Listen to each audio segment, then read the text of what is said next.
All right. Testing. Yeah, we're good. We live? We are live. Coffee Regular, episode 3. Episode 3. And honest to report, version 2. Yeah. I mean, yeah. You know, when you're starting out, you gotta make mistakes and fix it and adjust. Yeah, so, opening's all you, my man. Yeah, we're kind of messing around with the mental health theme again. Like originally, when we first did this one, I don't think I had... You hadn't done it yet, you were about to. Yeah, I hadn't, or it definitely hadn't been published or anything. It hadn't been published that yet. But it was that piece I did with Submit the Stigma and just like kind of just addressing my anxiety / depression combo, like as an athlete, as a coach, as a whatever, and just not necessarily like saying anything in particular about it, but just kind of like acknowledging it publicly, I suppose. Acknowledge that it exists. Yeah, just acknowledging it, you know. And as soon as that happened, like a lot of people were actually like very supportive. I mean, I didn't expect people to be like, "Oh, like fuck you, like, you suck." Yeah, like, "Oh man, you suck." But like people were very nice and supportive, and I had like a few people come up and be like, "Hey, I struggle with the same thing," and so it was really, I saw the benefit of me almost immediately. So I was like, okay, I'm glad that I did that. Like, because at first I was like, how's this like? How maybe fucking nobody would be helped by like how do you think any of it's gonna be received? Yeah. But then as soon as I threw it out, like people were into it. So yeah, the picture was cool. Yeah, like and that was both actually from Ward who took both of those. Oh, that's why it was cool. Yeah, it was very very sharp. Yeah. But that was one picture was when I was coaching, a very serious face, and then one was when I was smiling on the competition mat. So like, you get both ends of the spectrum there, and like. And again, just kind of like the ups and downs, roller coaster, ride that can be. Yeah, it shows. So I don't know. It kind of reminds me of when I used to compete. I used to say that the reason I do this is because I can experience all range of human emotion in one thing. Mm-hmm. The highest highs and the lowest lows within this world. Yes. And I hit them all, everywhere. And sometimes it sucked, and sometimes it was great. But I guess as an adult, I don't know, I was an adult then, I'm not really an adult. Legal adult. as a person, or I guess more or less as a father now, I find that I'm much more stable because of it. Mm-hmm. Yeah. Depression runs in my family, at least, and I mean it's bad. I get real bad sometimes. It's why one of the reasons why I love coffee, I guess. But it's also. The world doesn't stop because you feel bad also runs in my family. Yeah. You got to keep moving forward. Yeah, that's how like, and up until very recently, that's how it was viewed in depression and anxiety and like things that weren't necessarily like as crippling or debilitating or as noticeable. Well, yeah, it's noticeable. It's crippling. It is. Yeah, it is. You can but hide it pretty well. Exactly. It's not like when you broke your hand or something. Right. or like if you're just straight up psychotic or something. Yeah, just crazy person. Yeah, exactly. Yeah. But it's. It's quiet suffering, and that's where the issue is. And you hear of veterans and stuff, and people committing suicide and terrible stuff like that. Like it happens. And like that's what I was telling you before. Like when I was a purple belt, I think. Yeah, someone. I'm not in that affiliation anymore, but in my prior affiliation, one of the instructors who was married and stuff ended up committing suicide, and it was like just like eye opening. Just going, oh shit! Like it's a wake up call because like it's something that it's never something that I've like thought of or anything, but it's within the realm of being there. Yeah, that happened to the school I trained at. One of the students, actually the first guy I ever signed up for class, ended up committing suicide. And when we were all young, that's probably 19. Yeah, and he was much younger than us, and we found him, and it's one of those eye openers. It's like. It became for me like how do you not know? Sure. And so for me, like it was a name and a story about everyone from then on. Yeah. I pay attention to people way too much. Yep. Yeah. But that's the other thing I said about being able to experience every range of emotion through your martial art. Mm-hmm. Now, the nice thing about it too is that you get to experience it. It gives you a vehicle to see it through, and then you get to practice. Yep. How do I handle it? Yeah.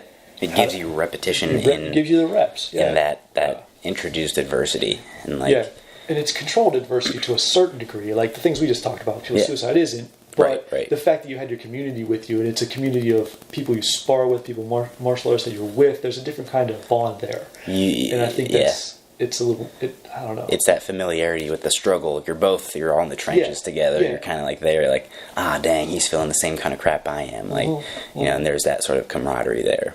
The other side of with like martial arts is like the tough guy complex, and even like the Zen complex that comes along with it is like, oh, you do martial arts, you must be like squared away. Yeah, you gotta emotionally. be fine. Like, You must be fine. It's like, well, quite the opposite, probably. Like probably not. a lot of people I know. What was a study I heard about once? I never got to read it, but I heard that like, did Trish do it?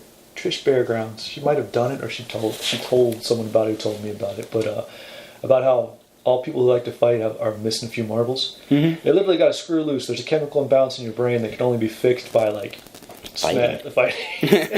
You're like, so are we the nicest and or the most unstable people ever? That's the thing. I think that's, again, like you have that internal battle, so you're like, you balance, you try, you know, you're training to be the most lethal possible thing, but you're like, oh, you have this moral compass, you're like, oh, I have to balance it out and be this good person as well, hopefully, and you know, unless the powers get in the wrong hands, and then we know how that works out. How that goes. That's a interesting story. But and then that's, and the environment that I came up in, like, that's an interesting story, is having a coach and someone who plays off of that mental, you know, plays the mental side of it. Plays the bad mental side. Plays with it. Yeah, I know that feeling. You know, people with anxiety and stuff like that. You know, I would say that. Want you. Yeah, like it'll mess with you like that. It'll mess with me, and like, you can't stop thinking about it. It's hard to get away from, and that's why I was in just such a toxic environment for so long. It's because like no, it's cool, or you know, I just you talk it off or train it off or whatever. You very much become the victim of abuse and makes the excuses for the abuser. And it's. I feel like that's pushing it a little far as an example, but it's kind of true. Because, it's not true like to an you extent. Don't get beat. Yeah. That's the thing, is like, that's the weird part, is like, when it got physical, that was when it was okay. That's the fun part, because that's when it's freaking part about it with martial arts. It's even, man. That's when you can, like, that's when the scales are right. And that's when I could work it out and like kind of like go after the motherfucker, kind of, you know. Straight up. I feel it. So like it was its own like therapeutic thing, but at the same time it was fucked up. It's still like, part of the fucked up process. Yeah, it's not cool. But I don't know. Let's bring it to the other end of that then. Yeah. Because we've both been through that sort of ringer. Mm-hmm. Where we've both kind of come out the other end with sort of almost, I don't know, the Zen mastery of it. Of you can be okay with the situation, but you can also say, I'm not going to be a part of that situation. Peace out. Yeah. Now you kind of have, I don't know, the strength of mind, or just you've worked out the possibilities enough. Yeah, absolutely. Like, and that's the thing. Like, my anxiety, like, I give it credit almost. It probably in a way protected me for a long time. Like, you know, like it kind of like gave me my natural little shell that like I never even let him get to my there's core. A certain you know, core, like, no one penetrates. Fucker got in there, but like the core was never breached. So like, and that's where I felt. Where we could grow from it, you know. It was the upside. Yeah, it's the upside of the anxiety is you don't get close to people. So much. Yeah. You know, and then. And just growing up in general, like I was very quiet, and like, and before then, you know, I'd never realized what anxiety was or whatever. But like, I was just observant. I listened, and and just stuff, you know, would make me uncomfortable, like, and I'd just be like, you know, freaking. So I was quiet, like I just would shut down that way. People would say like I was mute or like this or that. I'm like, no, I'm just listening to you all, y'all stupid mofos. Like, I'd rather just sit here and listen. You know? Like y'all are making a fool out of yourself. Like, be quiet and let everyone think you're an idiot, or open your mouth and prove them right. Exactly. But there's plenty of times where I like anxiously, just like in school. Like school, it's a huge trigger for it, you know. Like school can be that. But martial arts was that escape. Like that's why I just threw myself into that, because it was. That the physical reprieve, like I loved the idea of just like pushing myself to the point. And that's the thing, like mentally I was like, if I'm weak mentally, I need to push myself physically to this point. If you push, I don't know, I always found that if I pushed myself physically like stupid hard, it turned off the mental. Yeah, and I absolutely. would just get too tired to be anxious about shit. And there's that, and that's like the physiological response behind it too. Like, you start releasing hormones, feeling decent after a workout. The flow state, and just, I mean, it's... And that was a huge part, the flow state of my training that a lot of people didn't do. I flowed, and I understood the movements, and now it's starting to pay massive dividends. Oh, yeah. I used to get shit for it, and like people still throw shit for it, but like, it was massively impactful for my jiu-jitsu, but it was massively impactful for my brain. It was very much of a ahead of your time kind of thing, though. It's a funny thing. I'll give a funny example of that. I've been experiencing is I'm a black belt. I'm a legit black belt. An art that a lot of people make fun of, but it's in a different version than people know. But I don't tell people that. And I don't make it a big deal. So people I train with, I'm a white belt in jiu-jitsu. But the place I'm at now, I have a black belt mind, but I also found that I have a black belt sense of humor.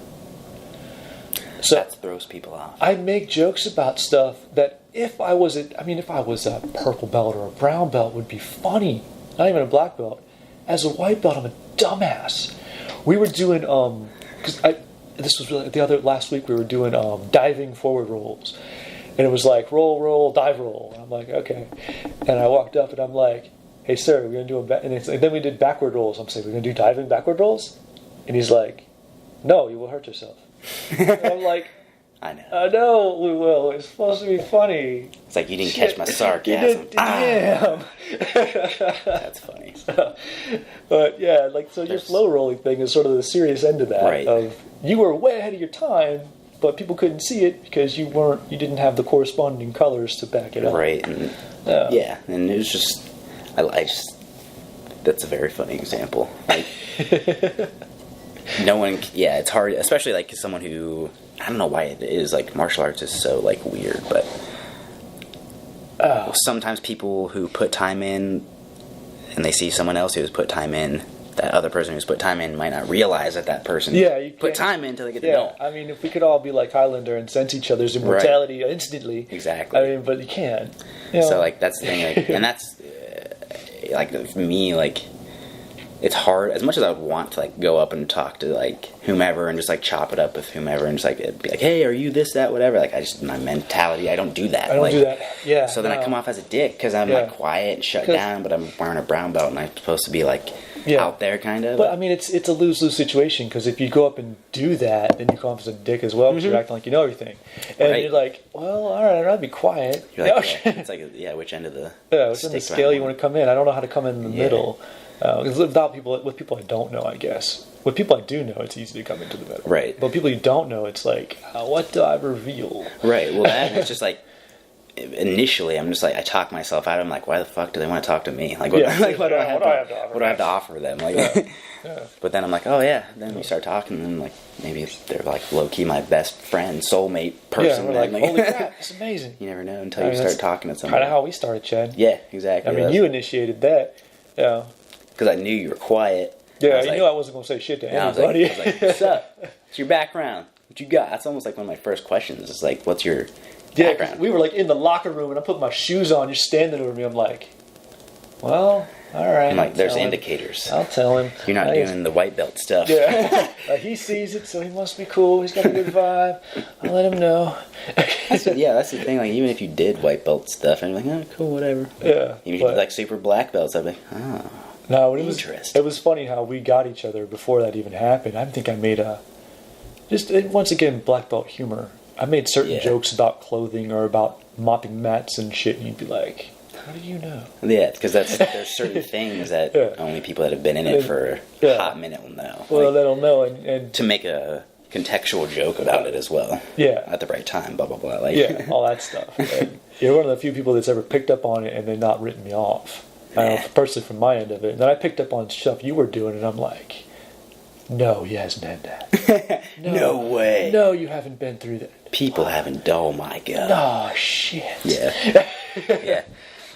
And like initially, when I first was at Endeavor, like when you were there, like I wasn't there for a long time prior. Really, like I was only, and I was still settling in, and like again, like it takes me a long time to settle into places because I'm just not that there's anything I love the place, love the environment, but like just my natural defense mechanisms are like, Yeah, you gotta wait. Yeah, so, but yeah, like being there and just having that again outside of that toxic environment where I probably would have written you off and like, fuck that dude, like Yeah, when you're defensive, you gotta write people off. But when I am in more of a please, yes.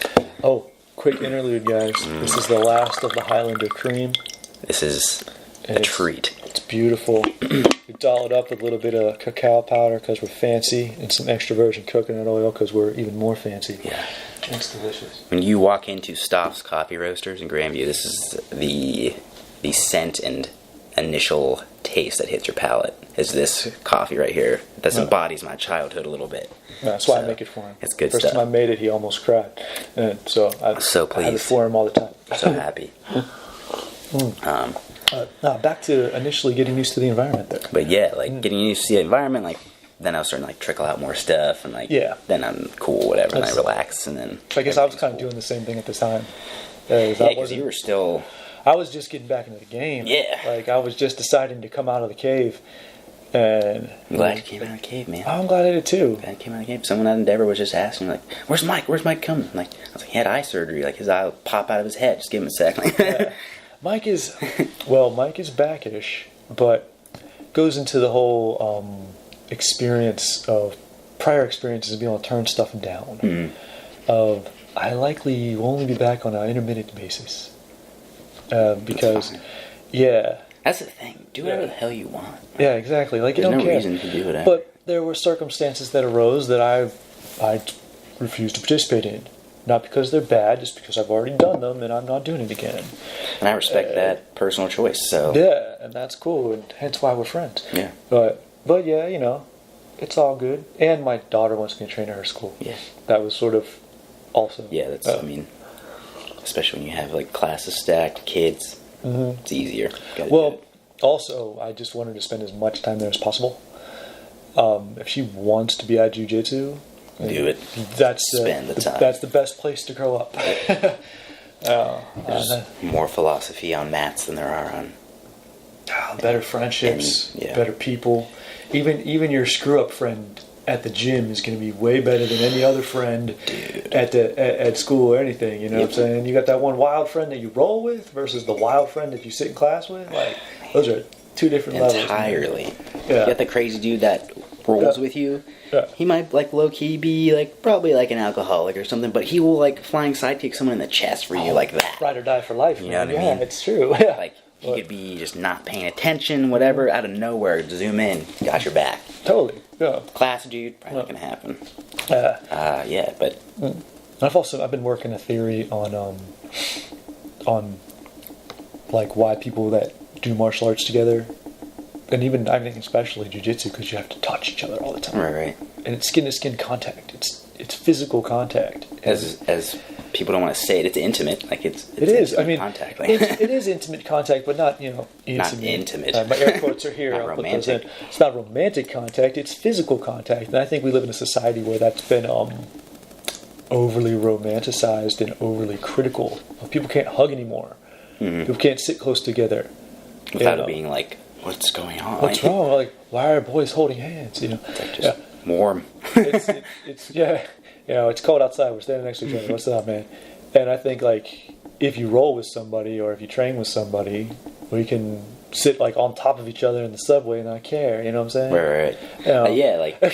You're rolling with each other, you're piling into tournament vans with each other. Yeah, you're sleeping in the same bed at the hotel, like whatever. You get past that shit. Mm-hmm.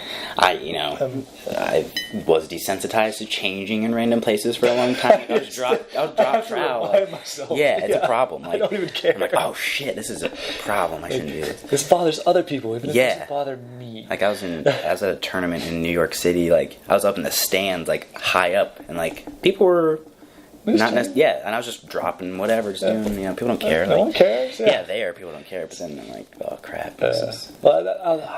I would say it's a sport with weight divisions thing. Yeah. Oh yeah.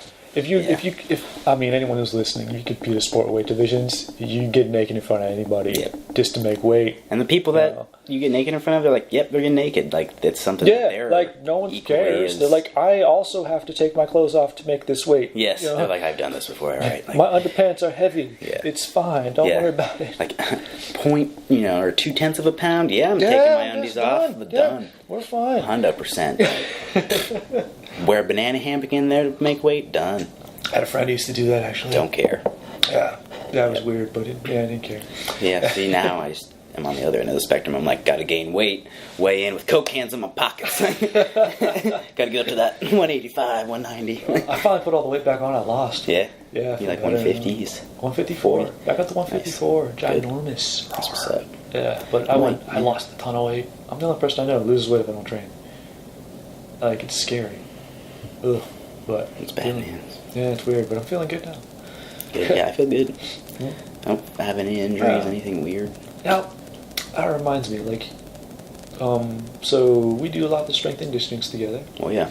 And I explain strength and conditioning to you as a security blanket. Mm-hmm. As something that takes away your worries. And that is very much a mental health issue in a lot of ways. If you compete, you're always going to find something to worry about. Mm-hmm. And how you responded to that? So, prior to my new era, or my real era, or whatever you want to call the real deal, I suppose, like, my conditioning was never an issue, I guess, because I was young, or, whatever, like, and I was trained all the time, so, like, I never worried about it. Yeah. And I suppose, like, I let that take over where technique was lacking, I suppose, or, I gotcha. And I came from a wrestling background, so just, like, up keeping the elevated pace and just, like, going was sort of there. Right. Yeah. So that mentality and that, like, style was there, but it would get me into trouble in jiu-jitsu a lot. So, like, that on top of, like, weight cutting and just other stupid, bad decisions, like stuff you don't know any better at the time. Exactly. And as a kid, I'm like, I could accomplish those things without too much of a problem, but it was a problem. Can't be bad. Yeah, exactly. And then it started to be a problem. Like, and I probably shaved a couple good years off my life with some weight cuts here and there. Like, a couple of them were like, ugly. But then now, like, the conditioning as a safety blanket. One, I used to train at a just ridiculous place, just a ridiculous pace and everything. It was just too hard. And and it just sucked. And I never recovered again because I was like young and I was like, what's the point? Whatever. Now I'm like, okay, you got to recover. So most of my training has become almost recovery based. Like more most so. Of what you do now, is recovery. And I feel incredible, and I sleep, and I do things now. It's nice to sleep and not be in pain. Isn't it? I've never slept. Oh yeah. It's like I never slept until like 2017.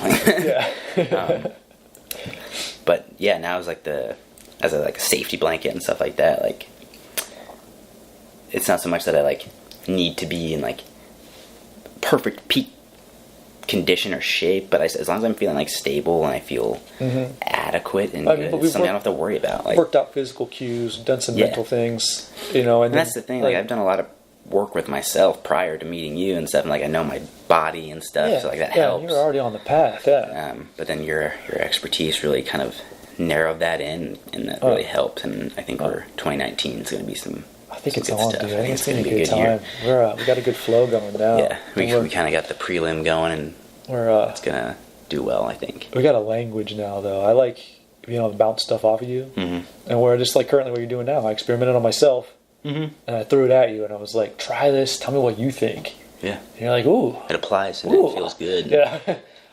Yep. And then it evolves from there, so. Yeah.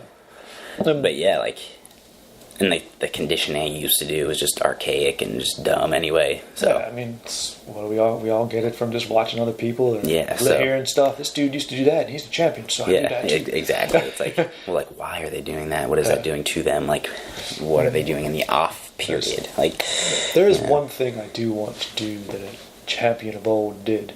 Anton Giesnick, basically the first white dude to win judo. Yeah, that big. Where is he from? Netherlands. Netherlands. You know what his conditioning was? he would carry some logs up a mountain. Yeah. And when he got bored with the logs, he would just push his car up the mountain. I want to do that. One of my, I guess he was one of my first strength and conditioning coaches, really. He was a wrestling coach, and he was, in his time, like, just physical beast, like, pushing trucks up hills kind of dude, like, just to do it, like. So I came up with that mentality too. So I'm like, okay, like, and he was a state champ actually. So like, so you're like, hey. So I'm like, yeah, if I, I can do that. So that's the thing. Like, even like my mentality wasn't there, or that like killer mindset or whatever you want to call it. I was just so anxious that I wasn't wrapping shit up, but I would train so hard that it would equalize somewhere. Sort of. It wasn't balanced. It wasn't consistent, but it was. Somewhere. I would do that too. I would train so hard because I just lacked a certain amount of confidence, because I had anxiety, because I felt like, I mean, I'm not the greatest athlete in the world. I'm decent. I'm all fast twitch muscles because I have asthma. I sent you proof of. Yeah, that study's great. But that was my security blanket. Yeah, and it was backfired because I overtrained all the time. And so, like, when you started saying you wanted to get back into competition, through our friendship, I saw an opportunity, and I was like, I know you've done this too. Let's try to prevent it. Yeah. Well, even like the first thing we did with the diaphragmatic breathing with the straw. Oh, with the straw, yeah. That alone was life changing, because like no one taught me how to breathe properly. Because like I'm anxiously up in my chest. Yeah, you're all up there, and it messes you up. My diaphragm was all sorts of fucked up. So like doing that consistently, that alone was. Yeah, breath is the key. Exactly, and the fact that I could be aware of it and center it and like use it as opposed to having it work against me. That's a click. That's a game changer. Well, so I mean, that's the physical component of the mental component. You can steer. Martial arts training gives you the reps, gives you the practice, but you have to choose which way you're going to go with it. Yeah. It can destroy you or it can build you up, and it's the same thing. And that's the thing. Like, I've spent as much time as I have in the broken phase, and like that's where I used to live, and I hated it. I felt like shit, and like now that I feel good, I'm like, oh my god, like. Did you take pride in feeling like shit? I used to take a lot of pride in it. Yeah, of being all banged up all the time. Like, I am tougher than everyone. It's like, but you're also dysfunctional, and you look like shit. Like, you're horrible, man, and you're really skinny. Yeah, like you look like death. Yeah. But no, I just said to have come around the other side of it. Yeah. It was. But that's the thing. Like, I never had a balance coming up. Like, now, I'm not necessarily saying I have a great balance or a perfect balance, but I have a balance. More of a balance than I did. Then it feels lovely. So. Sorry, guys. This was my phone. Dang. I didn't interrupt. But yeah, like, it's just that type. I think. You see people squatting, jerking, doing whatever, 1,000 pounds, crazy amounts of weight. But those are the people that like don't have business under a bar because they don't know how to move without it. Yeah, it comes back to kind of a why. And if you don't have a baseline of understanding of things, then your why gets weird. That's why, like, I like CrossFit and stuff, and that's cool. But like, as a lifestyle, or like if that was your thing, if that's your thing, it's cool. CrossFit's great for CrossFit. Yeah, but then the translation doesn't really translate. You're okay at everything. Are you great at anything? Right. I don't know.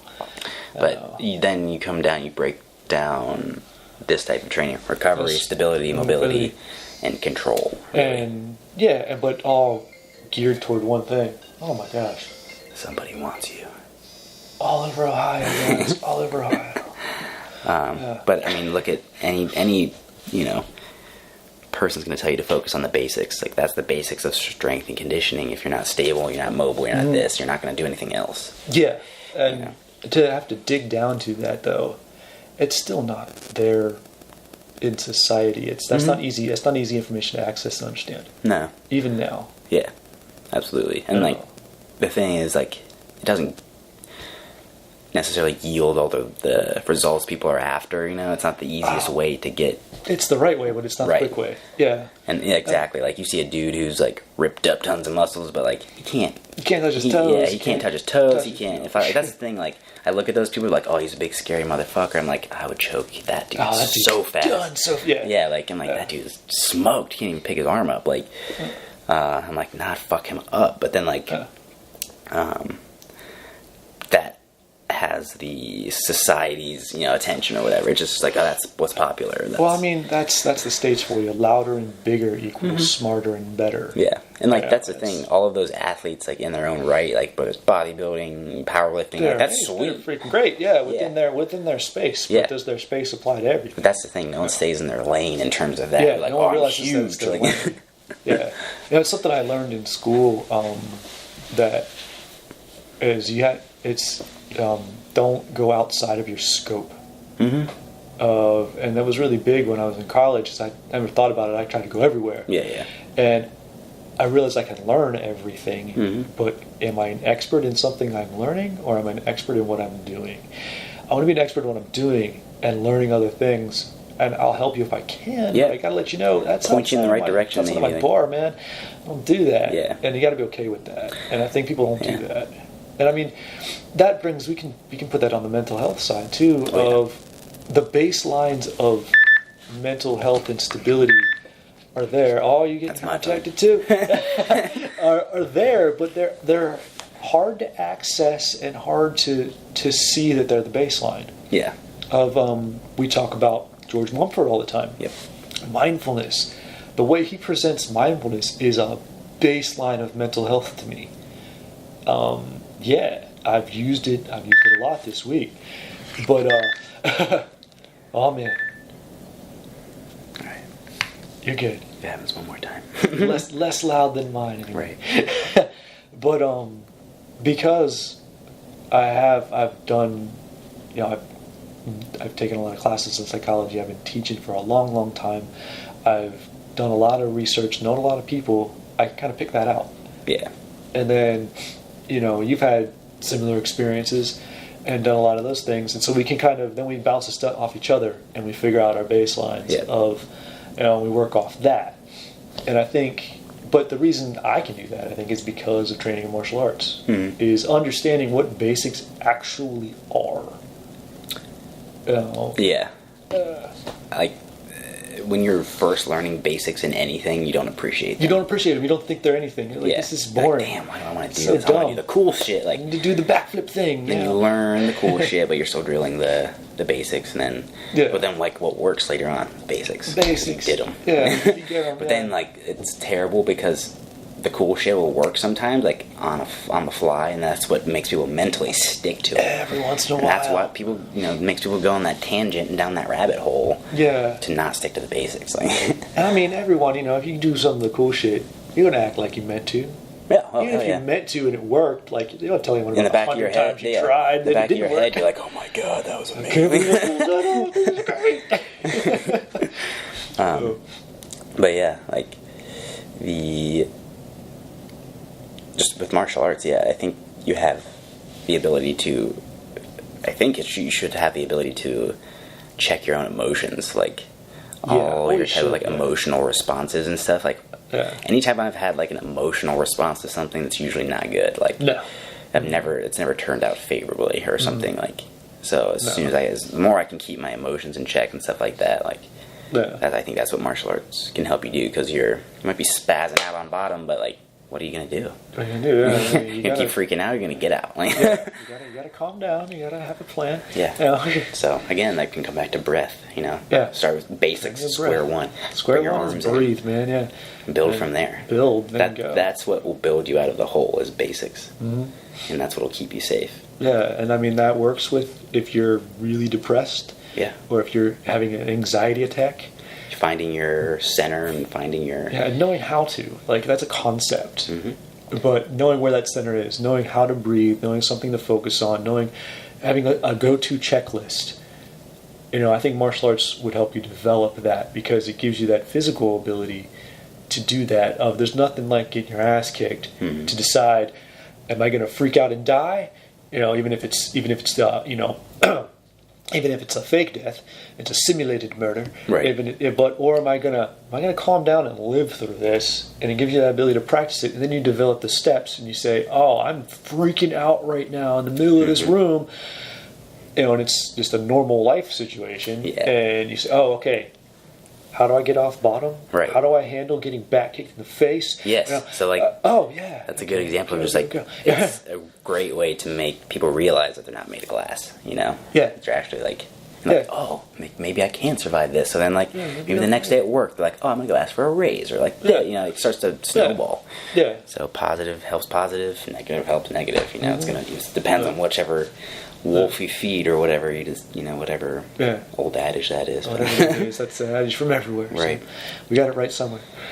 Yeah. But yeah, exactly. Finding your center, and like again, the Mindful Athlete book really helped with that, just because just the terminology of like dropping in and kind of finding that Dropping in, controlling what you can control. Yeah. Is something that's been told to me for decades. Yep. And I could only do it to a certain degree.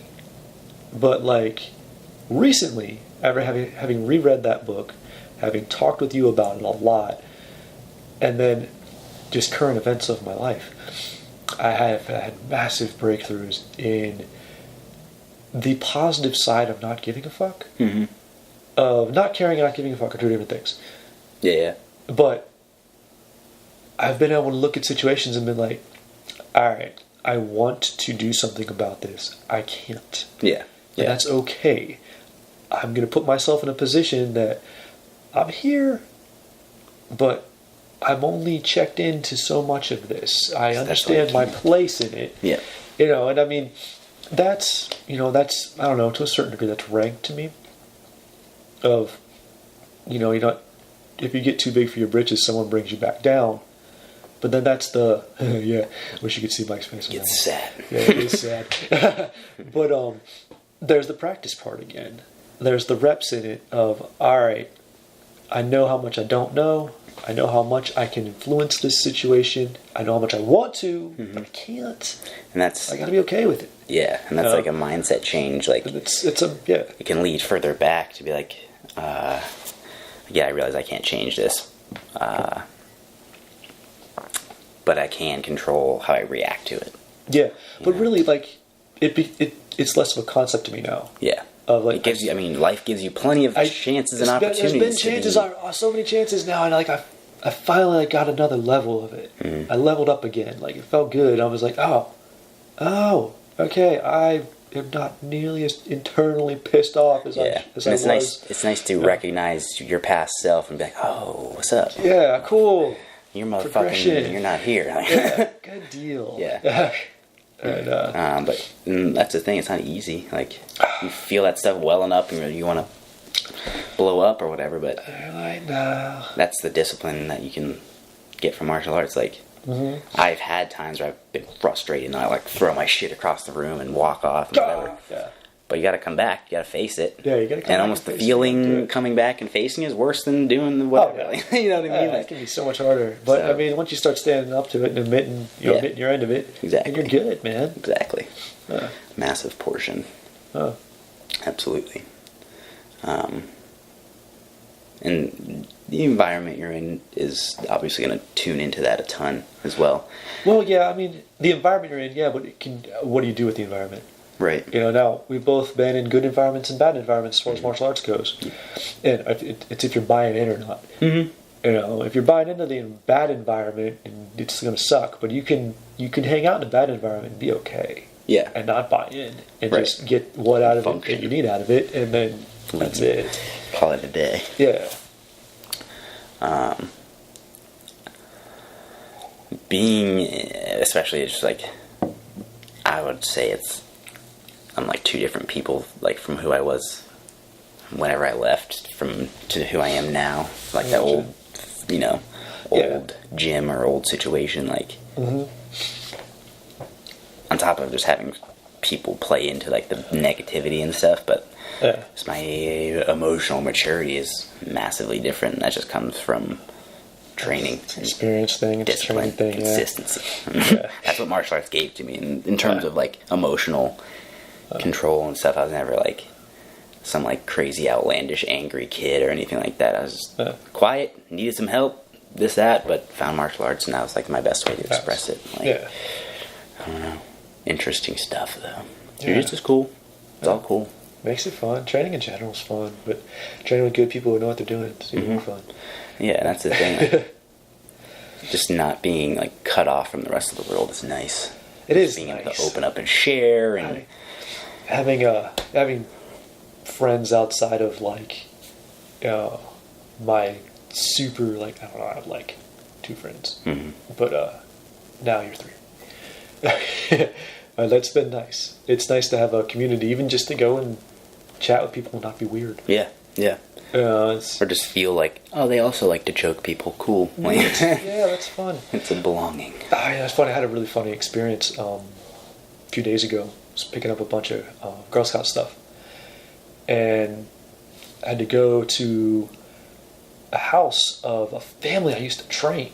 Like, they all trained. Their oldest son I've known since he was like 6 years old. Nice. But then, so I was there and I was getting ready to meet them. But then the other woman there helping out was one of my daughter's friend's moms. And it was like, you talk about 2 different lives. I was sort of caught off guard. I wasn't ready to confront both my lives. Yeah, at once. At one time, because like neither one of them, both of them had known each other forever. And I'm like, I don't know how to act. Yeah. Am I going to be teacher me or parent me? Oh, crap. Yeah, that's actually very funny. That threw me off, man. Because I'll have people, like, from that era or whatever, like, come into, like, my new era or new whatever, present life, and it'll be like, they'll be talking to me like they used to, and like how he used to. It's just like not how it is. It's just like, guys, it's different now. Yeah, it's like, oh man, like, sorry. Or either it's just like a trip down memory lane. You're like, God, that's how it used to be. Damn, Yeah, you're like, oh. Or you're like, God damn, you can't do that anymore. Like, nope, like, it's not the sorry, case. guys. Like, yeah, so it's just funny, like, to see the differences. To be able to change that much as a person, but yet training still follows you. You're still in that. You're still moving along. And then, like, when your worlds collide, you're like... And what did that all come from? Staying consistent, trusting the process. Trust the process. We're all on it. Yeah. Yes, the first episode. Because that's the thing. Like, at the end of the day, I was like, I got my training. I have my training. That's all I got. Always there. Yeah. You know, like... Yeah, you got to train, and it's going to keep you, the center. Yep. I always have this thought of... I hate to think about my daughter growing up because I want her to be my baby forever. Right. But I always think that when she grows up and goes away, one day she'll go to college or something, and I'll be like, train every day. It'll keep you centered. Yeah. You'll be able to just do it. And she'll be like, okay, Papa. And that'll be that. Yeah. And we'll be good. I'll be like, success. Yep. 18 years crafted. Yes, we got it. All right, how much time you got, my man? I probably got to split up here pretty soon, so all right. We'll wrap her up. All right, starting to wrap it up. I like this version of the episode a lot. This one flowed a lot better, I feel like. This is better. We're starting to get the hang of this. Yeah. Definitely it's more natural. Not talking to the microphone specifically. No, we actually looked at each other this time. That's cool. And then just like more of a continuation. Any shout outs, any upcoming things? I think, this GWACC. Yeah. Okay. GWACC 3. Oh, GWACC 3? Yeah. GWACC 3 is coming up with the ICC, with the medical stacking. So we're going to do a super event. So we're going to do some like grounded weapons access stuff with some medical stuff.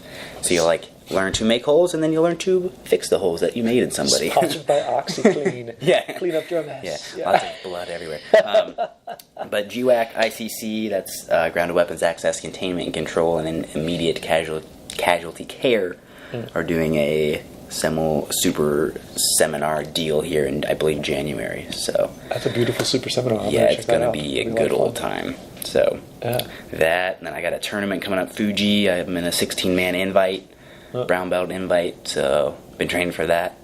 Feel good. That'll be a good time. Good deal. What else have we got? Two Roasting Joes coffee. I mean, Two Roasting Joes, always awesome. Always just make it so enjoyable. Yeah. Make the coffee regular, you know what I mean? Keeps it regular. Consistently good coffee. Yeah. It's all good. I don't know, I'm getting little more hardcore about At Home Badass. Yeah. Gonna be posting Plug a lot more. Plug it. Send me the links because I Oh yeah. haven't looked into it that much, but send me the links and I'll plug them. Yeah, jump on it, man. See what you think. I can throw it in my link tree thingy. Yeah, check it out.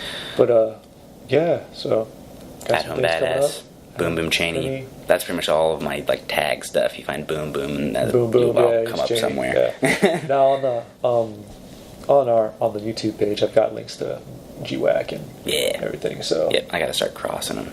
Yeah, cross-linking get everything stuff. crossed over. Yep. So like, subscribe. Feel free to comment. Yeah, comment. Let us know what you want us to talk about. Some feedback, or like maybe your experiences or whatever. Yeah. More feedback, more stuff we got to talk about. So That's how it goes. All have right, guys. So a wonderful day. Until next time, keep your coffee regular.